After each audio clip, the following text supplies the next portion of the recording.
One of the things dingus are going on about right now is the supposed renewed study in Marxism for Chinese students. Now, I, for one, would like to actually see what those Marxism classes are like, because they don't exactly line up with what China is, kind of the opposite, in fact. So, basically, Chinese university graduates are struggling to find work in the country's worst labor market in years, because naturally the instability that comes from the market is something that you would want in socialism. And one of the cures is telling people that they have to have degrees in Marxism. So nothing really says people are more interested in learning Marxism for students when you tell them that they have to or they won't get a job. So that's a little bit of a dishonest position right there. And that's in one of the articles that dingus are pointing to.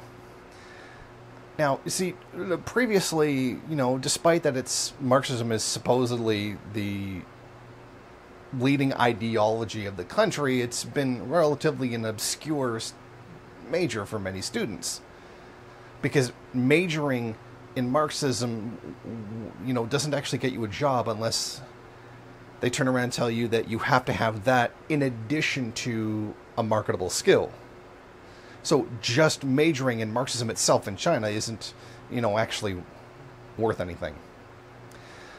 Now, this is happening as Z wants to remember the original mission of China as he prepares to take his, third term in power, which he's not supposed to do. But I digress. But interesting that the original struggle, the original mission,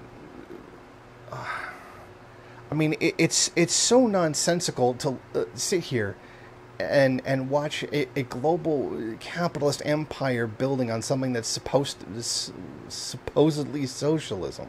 To remind people of what mission, that landlords should be allowed to rule the country, that renting and wealth extraction from workers is socialism all of a sudden. There seems to be like almost a universal, just complete black hole of ignorance when it comes to that actual situation. I don't think this proves very much. Also, if this was supposedly a socialist country, China, then why would you make it harder for people to get degrees in whatever skill it is that they want? It's that almost seems counterintuitive. It's kind of nonsense.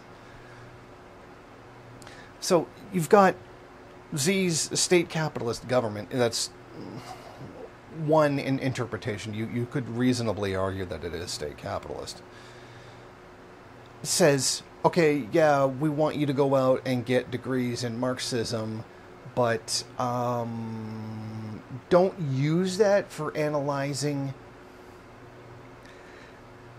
abuses of labor. Like, Xi's government has cracked down on young people who apparently want to apply Marxist analysis too critically to abuses of labor allowed under China's system of state capitalism. But it has boosted demand for Marxist teachers, and play a critical role in educating the public about why China's communist regime is superior to the West. So, learn Marxism, just don't use Marxism to criticize the treatment of workers.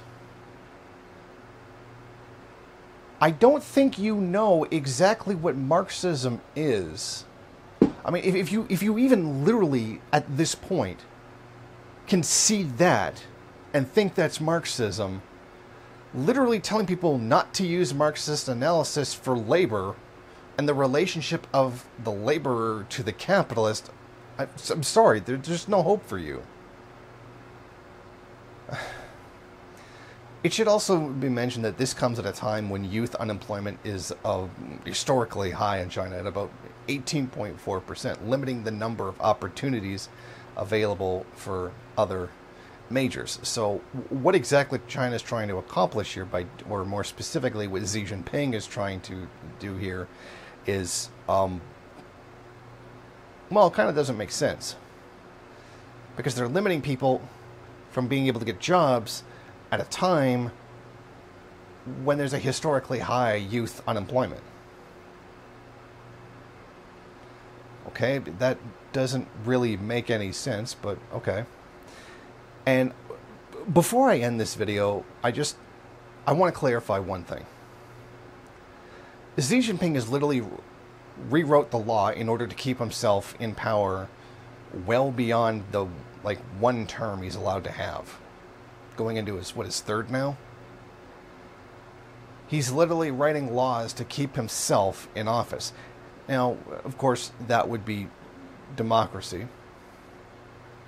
But dingus turn around and say, well, you don't mind when Venezuela does that so that the party